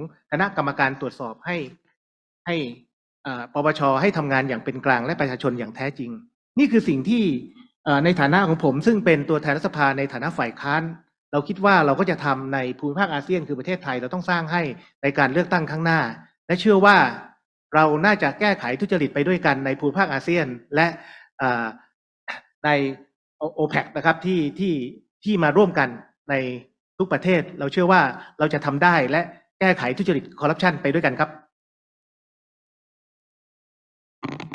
Thank you. I think it's a very important intervention. First, it's very honest, and then you're from opposition, Honorable Tirachai Tunas. Is that? I hope I pronounce your name correctly. Please, there's 3 more intervention. If I could, I would like to ask you to make it brief, because I think we started late, and then we have until 11:15. I was told by the organizer. So I give the floor now to Timor-Leste. Timor-Leste, please. Thank you very much, Honorable Chairman of the SEAPAC, Mr. Fadlizon, Member of Parliament and participant. I think this is a very good opportunity for us, sharing and learning lesson about how to combat the corruption in our country. Thank you also to speakers, for 4 or 5 speakers. They already share a very important thoughts and also mechanism issues that we should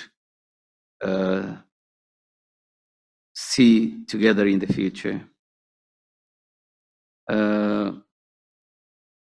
Timor-Leste, as you know, that a new nation, we are in the process of consolidating, establishing institution, and also many things that we should do, namely legislation, and of course, these practices, corruption are also there.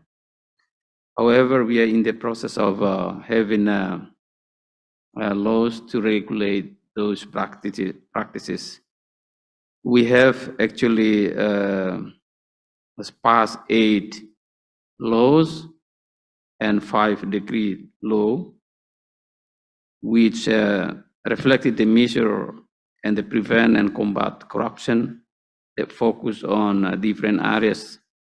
There's revision of the statute of the prosecution office and the statute of judicial magistrates, criminal investigation organization, mining code, electoral administration bodies in the national and municipal level, local power, and the decentralization administrative and judicial organization reform, legal regime for procurement, public contract, and respective infractions, general basis of the organization of public administration, the review of the National Planning Agency, monitoring and evaluation, and the establishment of the Commission to fight against human trafficking and participation of the civil society and social audit.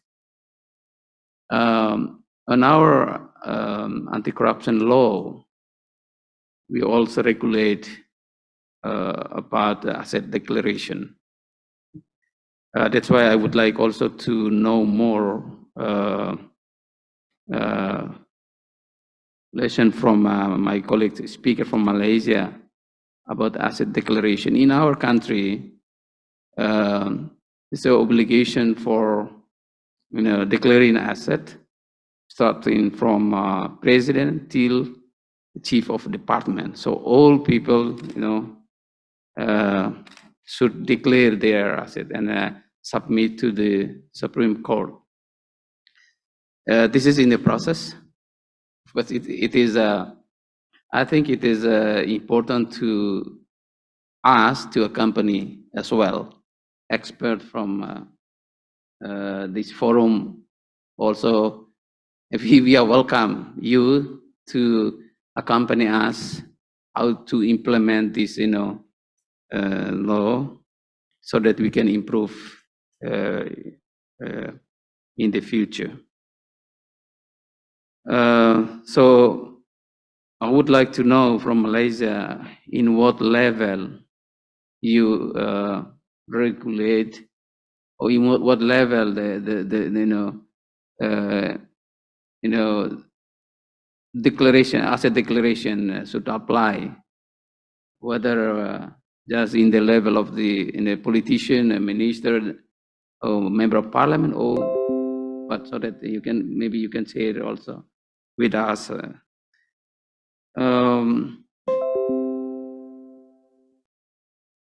I would like also to get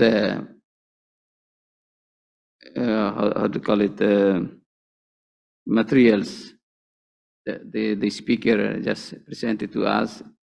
Maybe we can bring it with us to our country so that we can also learn.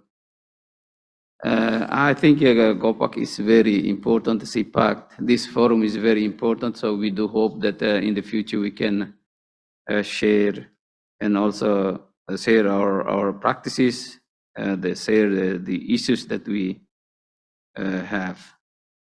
We have actually a lot of practices. I would like to know more also about this,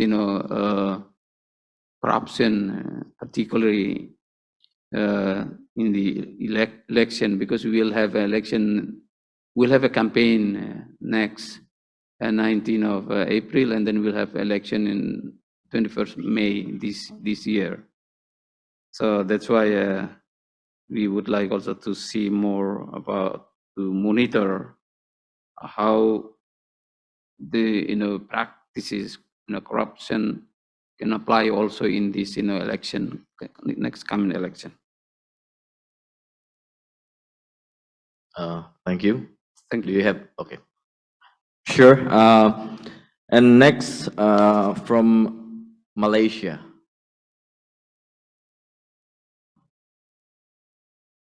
Thank you, Honorable Mr. Chairman and Mr. Moderator. As for Malaysia, the new government identified that major corruption for political financing comes from public procurement. And tackle this issue, our PM, our Prime Minister, in his budget speech will introduce public procurement laws, as mentioned by my colleague Honorable Lee just now. And our Prime Minister also stressed that all government procurement must go for open tender, meaning no more direct negotiation project, which had been identified is the most channel exposed to the corruption, whether for public service officers or politicians, and members of the executive or MP or politician. Anyway, our Prime Minister Pak Anwar has kick-started his corruption busting campaign, which we hope will reverse the culture of corruption in Malaysia. Thank you. Okay, thank you, Honorable On Abu Bakar. And now Indonesia, this time is yours.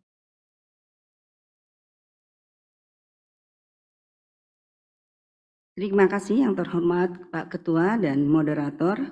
Terima kasih atas kesempatan yang diberikan kepada saya. Salah satu masalah utama dalam pengaturan dana kampanye dalam pemilu adalah keterbatasan sumbangan dana kampanye. Di Indonesia, batasan donasi dana kampanye hanya berlaku untuk pihak ketiga, yaitu perorangan dan badan usaha swasta. Kita punya Undang-Undang Nomor 7 Tahun 2017 tentang Pemilihan Umum yang mengatur batasan sumbangan kampanye selama masa pemilihan. Sementara sumbangan untuk dana kampanye bersumber dari caleg itu sendiri dan para pihak tidak dikenakan batas maksimum iuran. Hasilnya, caleg atau partai politik yang memiliki sumber dana besar bisa memaksimalkan kemampuan keuangan untuk membiayai berbagai kegiatan kampanye. Sedangkan partai dan caleg yang tidak memiliki sumber dana memiliki keterbatasan dalam melakukan kegiatan kampanye, jadi ada ketimpangan dalam kampanye proses. Dalam hal ini, seorang kandidat kita selalu dihadapkan oleh peristiwa-peristiwa yang ada di lapangan, yang mana dalam kandidat ini diperuntukkan untuk selalu memperjuangkan, dia harus mewakili daerahnya dan mewakili yang telah diucapkan. Saya ingin bertanya kepada panelis, apakah ada rumusan mekanisme terbuka untuk menghitung batas donasi politik sehingga gap antar caleg tidak saling menghakimi dan tidak saling membuat perlakuan yang tidak baik di lapangan, dan bisa dikurangi hal-hal yang seperti ini. Terima kasih. Thank you, Honorable Ina Amania. And then this one is the last intervention I will give to the Secretary General of IPA. Maybe you should introduce yourself. This is brand new. She's a very the new IPA Secretary General. Please, the floor is yours. Thank you so much, Pak Putu. Bismillahirrahmanirrahim. Assalamualaikum warahmatullahi wabarakatuh, and a very good morning to everyone. Yes, it is indeed. I'm the new SecGen for the ASEAN Interparliamentary Assembly, and I've just started office less than 2 months ago. It is such a great honor. This is one of my first events to actually attend, and thank you to SEAPAC for inviting us. So just a little bit of, I guess, introduction with regards to IPA for those who actually are not aware or have just heard about it. So we are the sole parliamentary organization that is associated with ASEAN under the Annex 2 of the ASEAN Charter. And we aim to, in terms of encouragement and understanding, promote closer cooperation and close relations among the members of the parliaments in ASEAN member states, including our 20 observing countries currently that we actually have, and other parliamentary organizations. And it plays an instrumental role in supporting and facilitating the familiarization of policies aimed in realizing ASEAN goals and activities. And I'm actually quite glad to actually attend and also chair Dr. Fadli with regards to this, because one of our strategic plan is really to enhance good governance as well.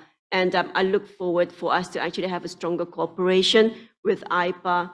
And this is something that we would like to actually look into. And I acknowledge the expertise coming in from our knowledge, Dr. Bridget, and also YB, and also from University of Adelaide just now.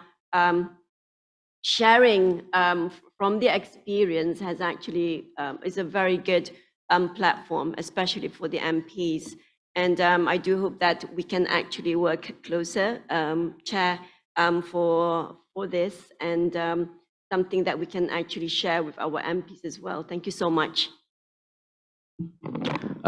Thank you. And then now I think it's about 11 o'clock. We have 15 minutes now for the speaker that can probably answer or give more speech on the question that has been raised by the floor. There's five intervention. First one is from Honorable Terachai Puntunas. Second one is from Honorable Adriano Do Nascimento. Third one is from Honorable On Abu Bakar.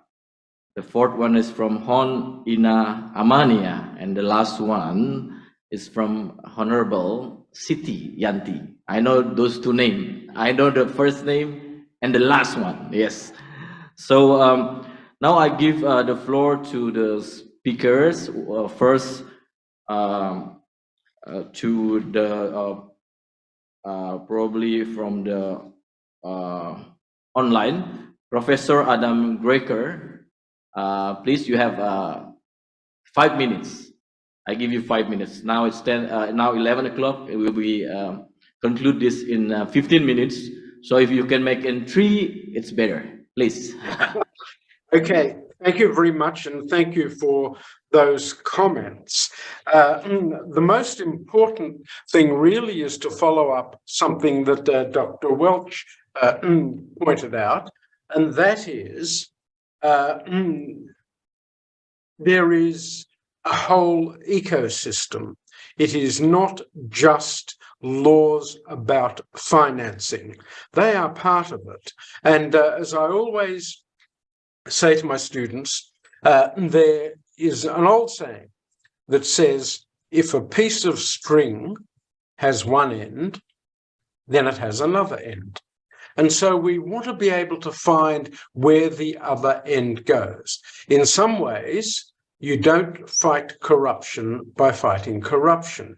You fight corruption by developing better social systems, better environmental systems, more equity in a society, more senses of belonging, more senses of accountability. And all of these flow into many other different fields. So there is no one single magic bullet. When we look at things like the Global Corruption Perceptions Index, the CPI, we find countries like Denmark and Sweden are at the top of the list. However, if we go back 200 years ago, Denmark, Sweden were very, very corrupt societies. It took a long time, but what happened was there were changes in societal attitudes, an increase in wealth, leadership, government to talk about equity. And so what happens in those areas is there is a political transformation. So you people at this conference, you're parliamentarians, you're clearly involved in that political side. The other side, of course, is the bureaucratic side. And that means making sure that the people who administer the laws that you make are in a position to do so ethically. And what I do in some of the areas that I work in, we try and look at three big questions. First of all, how to make corruption harder to commit. Now, having the law is one thing, but having a culture is another. The second one is how to increase the risks of being caught for bad behavior, because sometimes people can do this with impunity. And the third one, a very important one, is to remove the excuses. Now, Dr. Welch talked about this a little, that people are poor. People need a bit of extra money. And so an excuse is, I am so poorly paid, everybody else does much better, we should be able to do better, one little bit on the side doesn't matter so much for me. So if we think of, being able to make it more difficult, increase the effort to be corrupt, increase the risk, remove the excuses, we then have a framework that I would be very happy to discuss in much more detail with people from different countries, because that applies differently in all countries. Because what Dr. Welch pointed out is sometimes there's corruption associated with need. But in many cases, there's also corruption associated with greed. So again, we separate out, when's it for need, when's it for greed. If it's for need, there are ways which we can deal with it in terms of financing, labor relations, many areas. If it's for greed, then we're back to an ancient political impasse that we've had for a long time. And then we break down the sectors. We look at corruption in procurement, corruption, in financing, corruption in human resource management. So we're continually blending the bureaucratic with the political. And of course, you're talking about political financing. I said we've done a range of suggestions in our blueprint for action, but then that applies to Australia. There may be some lessons you can take from it, but I would never be so arrogant as to suggest how you run your country. I would only, be able and happy to assist in a framework that you can then make decisions that are important for you. Thank you. Thank you, Professor Graker. And then now I give the time to Dr. Wells, please. Thank you very much. And it's really, again, an honor to be here. I just want to pick up on a couple points from the interventions and just very briefly. I want to echo and reaffirm the comments from the speaker from Thailand, the need for democratic space. The fact is that at this table, at these conversations, we're not hearing enough from the worst performers in terms of corruption, places like Myanmar, places like Laos and others. And I think that the first step is indeed carving out democratic space for the elections that are coming. The second speaker from Timor spoke importance about sharing lessons. And I think this issue of sharing lessons is extremely important. The concrete discussions of YB Lee and others, I think there's much more depth that can be talked about, what can be done at particular components, not just about assets, but also the policies that are put in place to deal with civil service reform, which is a very important issue, changing implementation of governance and how to make those practices in the plans more effective. Many of these plans are good on paper, but they're not good in practice. And those lessons also have to come to the table in this conversation. The speaker from Indonesia spoke about the need to look at details in the bills and the details in terms of implementation. Again, I want to emphasize that there is no fixed formula for everyone. That I reaffirm that was this earlier speaker, Professor Grekar, who talks about the need to adjust to different contexts and different environments, and to recognize that there are different particular, Southeast Asia as a region may have a similar sets of problems, but not all the solutions are the same. And finally, as one of the only female speaker that was brought to this conference, it was very pleasant to see many other women who are actually speaking out and to encourage diversity. Thank you so much. Thank you, Dr. Wells. You answered everyone. And then now the third speaker, please, Honorable Lee Chen Chung. I'll be sharing the mic. So I will first address a specific question coming from our friend from Timor-Leste. First of all, we have to differentiate that asset declaration. It should be made open, and it's not just selective asset declaration, meaning that we have to make it open to the public scrutiny. That's important. It's not just submitting to your Prime Minister or our court, but it has to be made open to the public. And of course, it's also a legal document. So we are making a statutory declaration on our assets. So that's first point, and that's important. And secondly, if we broaden the horizon, maybe it shouldn't just be confined to ministers or MPs. Even candidates that are going to stand for election, it will be better if they are taking the initiative to declare the assets for public to scrutinize before election and after election. How's your wealth is growing, and how is the situation after you becoming minister. And the tracking can take a long time. Maybe for a span of 10 years, then you can see that difference. Of course, there are a lot of excuses even within the party and within the government. Some would say it's unsafe because I'm too rich, so I can't declare my my asset. And some others saying is that it make little difference to the people. People don't care about all these things. They care about jobs, they care about foods, they care about cost of living. Why are you doing all these things? But after all, my fellow colleagues, we all are the leaders in our own field. It's important to uphold this conviction that having more transparency, having more accountability, it will be good, not just for democracy, but also good for our nation in long term. But after all, speaking about all these things, it's also important to realize that for developing countries, it's equally challenging to fight corruption. I will also advocate a few practical solutions, for instance, public financing for political parties.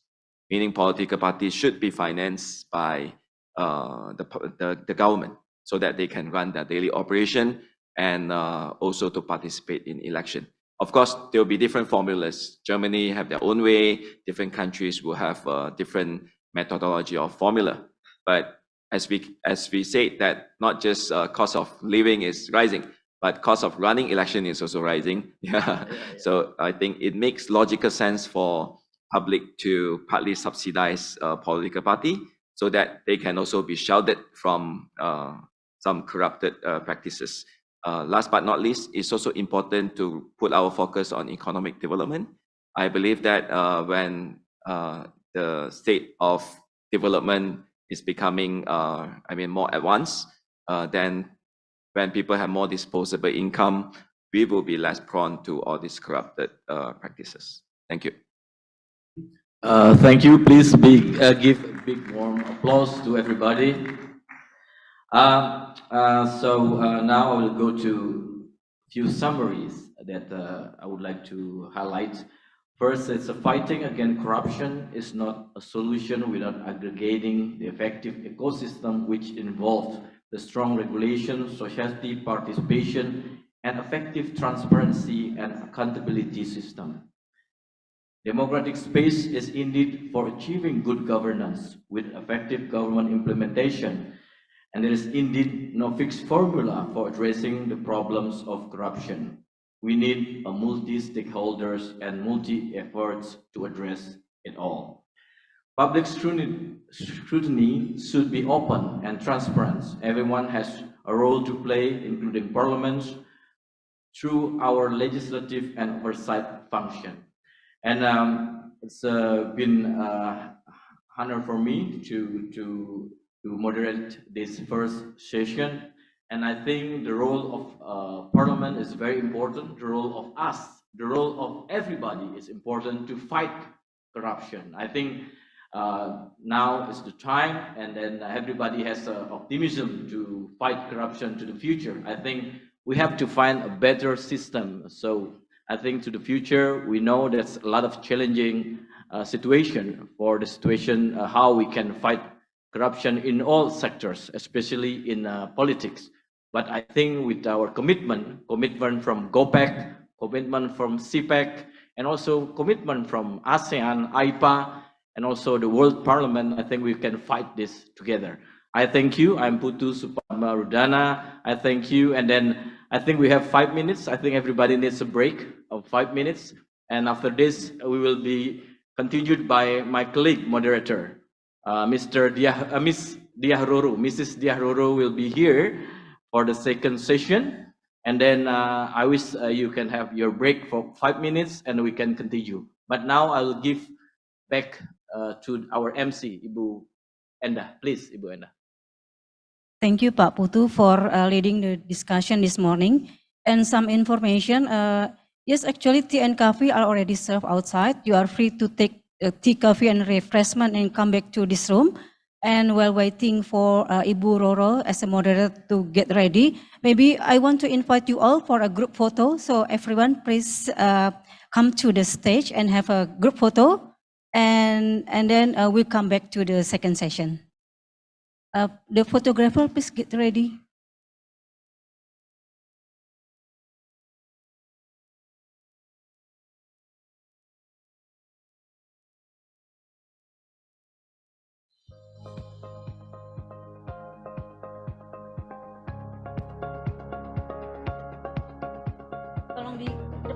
Should we get a group photo, Bu Endah?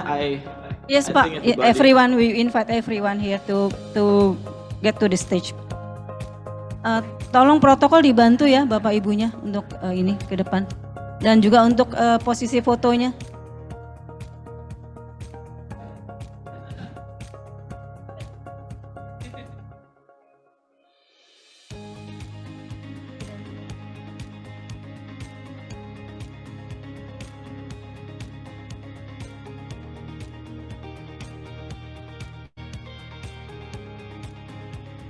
Ya, semua aja Pak, semua. Please.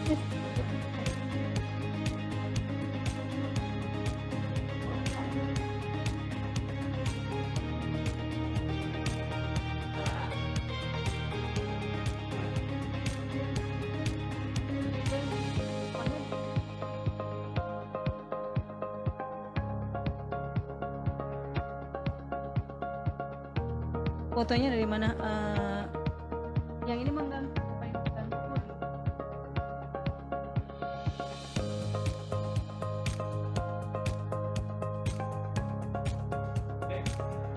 1, 2, 3. Once again. 1, 2, 3.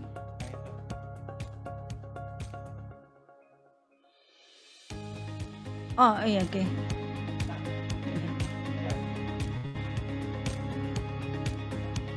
And now this time maybe what? Okay. Oh, yeah, okay. And this time maybe raise your right hand like this. Okay. My question. Okay. 1, 2, 3. Thank you.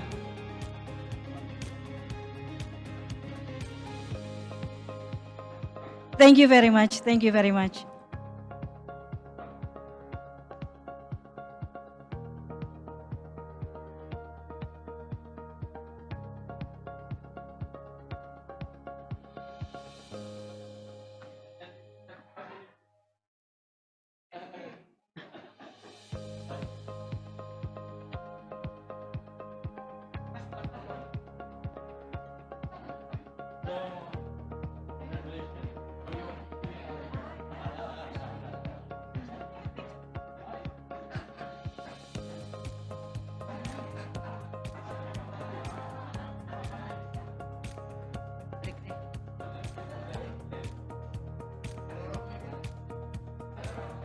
Bu, ikut Bu. Delegasi Indonesia. It's okay. Bu Silvana juga nggak apa-apa Bu. Indonesia monggo, Ibu juga join.